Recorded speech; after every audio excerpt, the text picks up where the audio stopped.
बांग्लादेश में इस्लामी कट्टरपंथियों द्वारा मचाया जा रहा बवाल हर जगह सुर्खियों में है। विरोध प्रदर्शन के नाम पर लूट, हिंसा और हत्याओं को जिस तरह अंजाम दिया जा रहा है, ये किसी से छिपा हुआ नहीं है। इसी बीच दीपू चंद्र नाम के हिंदू का नाम सोशल मीडिया पर ट्रेंड कर रहा है। दीपू इन्हीं इस्लामिक कट्टरपंथियों की बर्बरता का शिकार हुआ एक नाम है, जिसे इस निंदा के इल्जाम में घेर कर मार दिया गया। सोशल मीडिया पर दीपू की सारी वीडियोज मौजूद हैं। किसी में वो थाने में बैठा दिख रहा है, किसी में वो इस्लामी कट्टरपंथियों से घिरा हुआ दिखाई दे रहा है, किसी में सैकड़ों कट्टरपंथी उसे नंगा करके मार रहे हैं और किसी में उसे पेड़ से लटकाकर जलाया जा रहा है। ये वीडियोज इतनी हृदय विदारक है कि एक सामान्य इंसान के लिए उन्हें देखना मुश्किल हो जाए। जैसे जैसे लोगों के पास ये वीडियो पहुंच रही है, उसके साथ सवाल भी उठ रहे हैं कि बांग्लादेश में हिंदू किस डर दहशत में रह रहे हैं। खैर, इस वक्त चूंकि बांग्लादेश में हिंसा की चर्चा हर जगह है, इसीलिए हम और आप दीपू पर बात भी कर रहे हैं। वरना हकीकत तो यह है कि इस्लामी कट्टरपंथियों के विरोध प्रदर्शन का यही पैटर्न है। वो पहले किसी मुद्दे के नाम पर विरोध करने सड़क पर आते हैं और अंत हिंदुओं के साथ उत्पीड़न, महिलाओं पर अत्याचार और हत्याओं से ही होता है। बांग्लादेश में करीब एक साल ही हुआ है जब शेख हसीना को सत्ता से निकालने के लिए हिंसा भड़की थी। उस समय उसे छात्रों का प्रदर्शन कहकर सराहा जा रहा था, पर जमीन पर क्या हो रहा था वो याद है क्या आपको? उस हिंसा में 100 से ज्यादा मौतें हुई थी, जिसमें हिंदू पार्षद हरधन राय हारा और काजल राय जैसे लोगों के नाम शामिल थे। इस्लामिक कट्टरपंथियों ने उस हिंसा में भी चुन चुनकर हिंदुओं को निशाना बनाया था। न नेता छोड़े गए थे और ना ही पत्रकार, ना ही कलाकार। कट्टरपंथियों ने सबको निशाना बनाया और जिन्हें छोड़ा था उनकी आपबीती और ज्यादा दर्दनाक थी। हिंदू महिलाओं को दो विकल्प दिए गए थे, या तो वो रेप करवा ले, घर लुटवा ले, या फिर अपने परिजनों की मौत होते सामने देखे।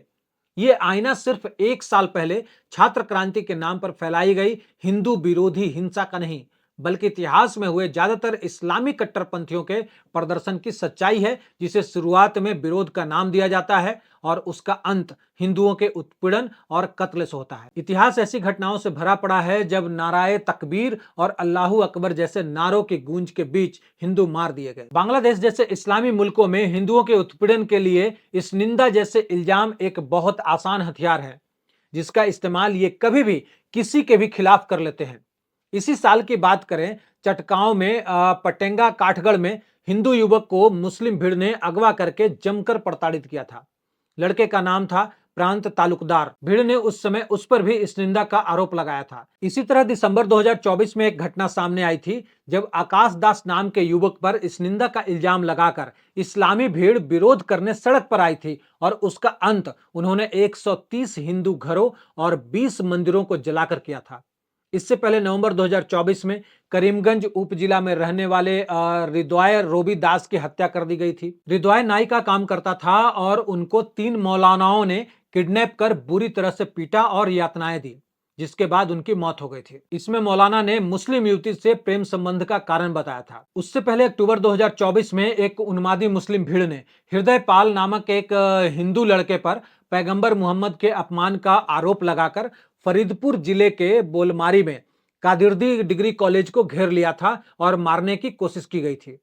बांग्लादेश के खगराचारी और रंगमती में मुस्लिम भीड़ ने धनंजय और रुबेल त्रिपुरा नामक हिंदू अल्पसंख्यकों की हत्या कर दी थी। यह हिंसा एक मुस्लिम अपराधी की मौत के बाद फैलाई गई अफवाह के कारण हुई थी, जिसमें जनजातीय और अल्पसंख्यक समुदायों ने बंगालियों पर हमला बताया था। एक और मामला पाकिस्तान के सियालकोट में सामने आया था, जहां एक श्रीलंका के शख्स को, जिनका नाम प्रियांथा कुमारा था, उनको इस निंदा के आरोप में उग्र इस्लामी भीड़ ने प्रताड़ित किया और जलाकर मार डाला था।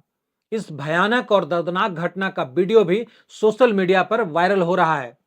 यह इस बात की गवाही है यह इस बात की गवाही है कि बांग्लादेश में हिंदू होना अब अपनी जान हथेली पर लेकर चलने जैसा है। इस निंदा का आरोप कोई कानूनी प्रक्रिया नहीं है, बल्कि कट्टरपंथियों के लिए हिंदुओं के कत्ल का एक लाइसेंस बन चुका है। दीपू चंद्र की जलती हुई चिता और हृदय रोबी दास जैसी नृशंस हत्याएं यह साबित करती है कि जब मजहबी उन्माद सर चढ़कर बोलता है तो कानून और इंसानियत दोनों दम तोड़ देते हैं।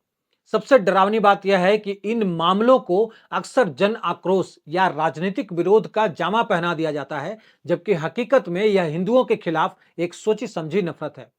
पाकिस्तान से लेकर बांग्लादेश तक पैटर्न एक ही है। अफवाह फैलाओ, भीड़ जुटाओ और हिंदुओं को खत्म कर दो। अगर दुनिया ने अब भी इन कट्टरपंथियों के खूनी खेल पर चुप्पी नहीं तोड़ी तो दक्षिण एशिया से अल्पसंख्यकों का नामो निशान मिटाने की यह साजिश सफल हो जाएगी। आपको क्या लगता है कमेंट सेक्शन में जरूर लिखिए। मिलता हूं अगले एपिसोड में, तब तक के लिए जय हिंद।